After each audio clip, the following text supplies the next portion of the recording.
Welcome to this PCOC Minute, your source for pest control related news and information.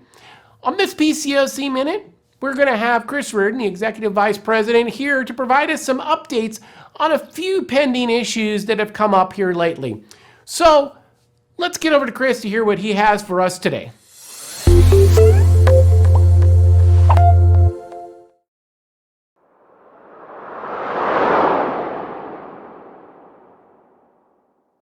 There's been a lot of discussion, I think you saw over the last couple of weeks regarding the PSI and the testing issue.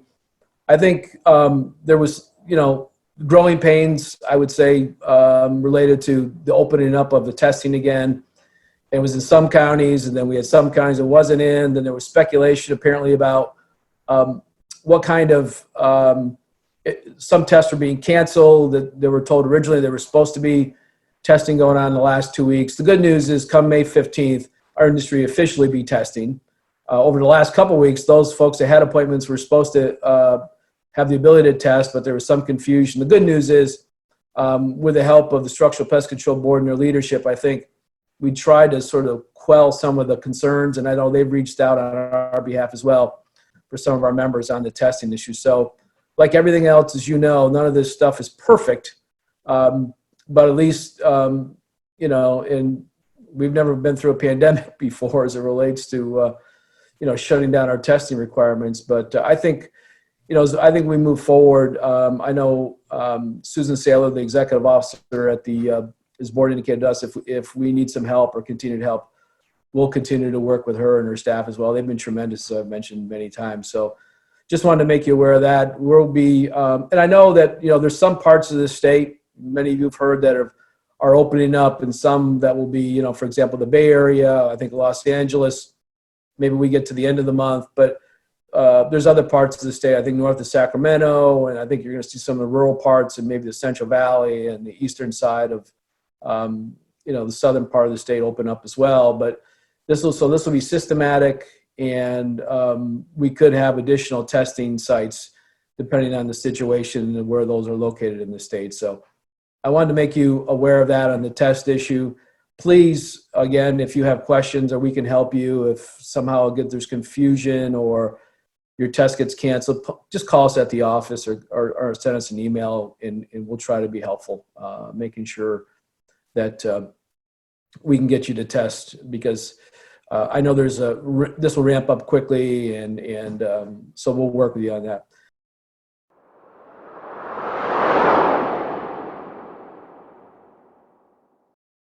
This has been an issue the whole time in the last month, almost 8 weeks now. But I got off the phone yesterday with Val Dulcini, the director of DPR, and one of the things that we talked about, there are two outstanding issues about the use of the N95. There's an alternative out there, a KN95, comes from China.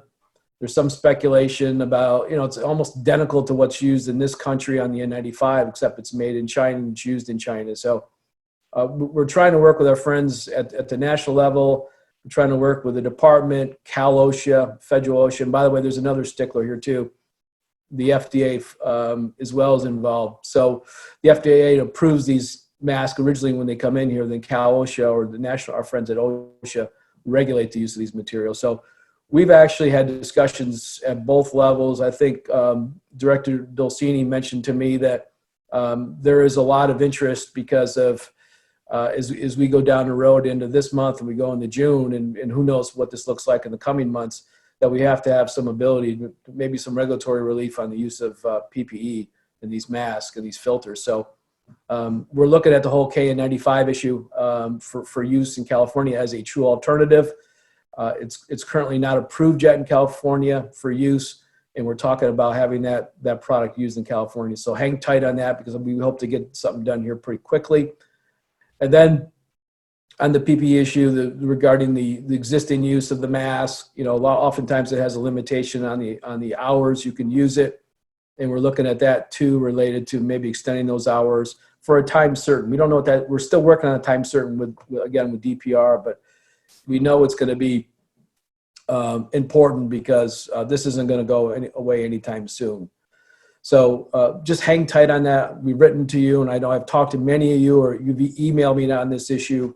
So we hear you, and I know the department's heard from you too. And my discussion with Val Docini yesterday, I thought was very productive as it relates to sort of moving forward. They get it, they understand it. But there's a lot of other folks, I think I mentioned to you before, there's a lot of cooks in the kitchen, which, as you know, isn't necessarily easy with OSHA here in California at the national level.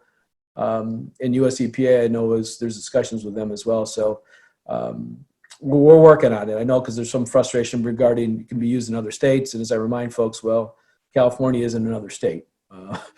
We have our own regulatory requirements in this state. So we're working through that. And so just hang tight. We'll let you know on that as well.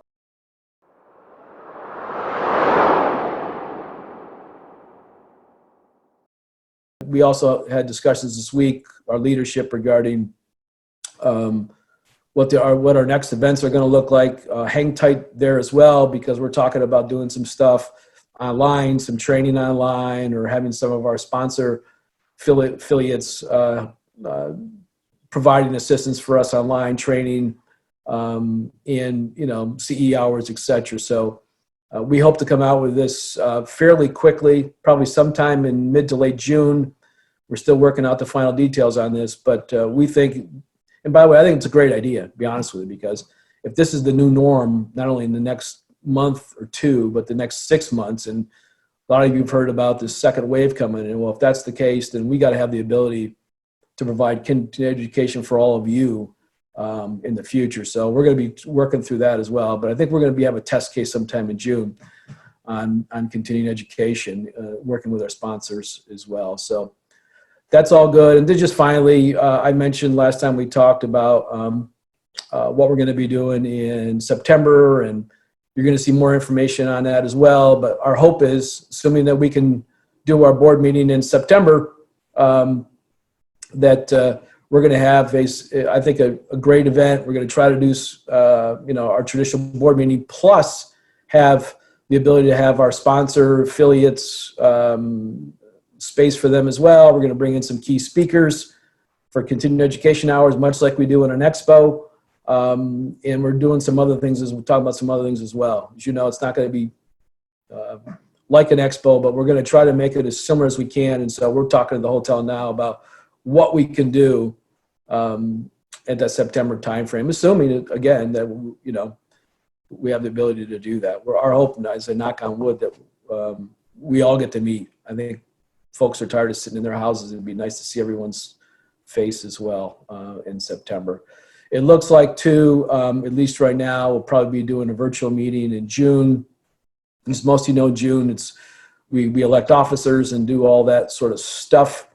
We'll be talking about that process, too, swearing in new officers and committee chairs and all that sort of logistical activity that our association takes during that meeting. And so we're putting that all together as we speak. There's numerous committees, too, that we have events that end of the year that we're looking now, for example, scholarship and CARES, maybe pushing that to September as well. So a lot of activity, because we live in this sort of unusual world now.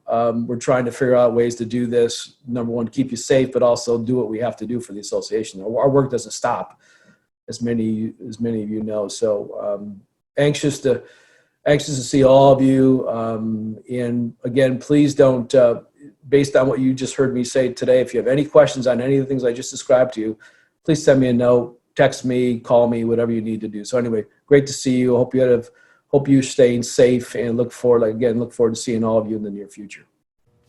Alrighty, Chris, thank you so much for providing these updates. Now we're going to look for more information coming out. As it is available, we'll bring that to you.